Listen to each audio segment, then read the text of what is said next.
pač svojo ženskost sem veliko odkrila v materinstvu. No. Tako se mi je zdelo veličastno, da sem prinašalka novega življenja, tako pomembno poslanstvo, no, skupaj s Primožem. Taka izkušnja sigurno preoblikuje prav osebo, osebnost, neke višine, ki si jih prej sploh nisem mogla zamišljati. Niti se zanje pravzaprav zares odločiti.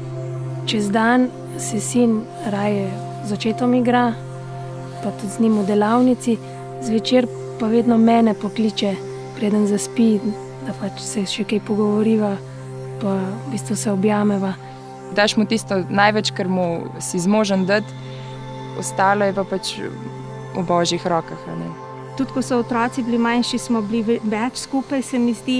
Zdaj pa se nekako lovimo in je vloga mame bolj v tem povezovalnem smislu. V bistvu poskrbeti za to toplino in za občutenje doma v takem pravem pomenu besede. Vsak me razume z drugačne strani, recimo z mami imamo lahko več urne pogovore. Ne morem opisati, tako pač eno veličino čutim ob tem. Meni je recimo nekaj najlepšega to, da me otrok pokliče mama. No. Tako se spomnim, da sem se zares zavedla, da sem mama šele takrat, ko me je hči dejansko poklicala mama.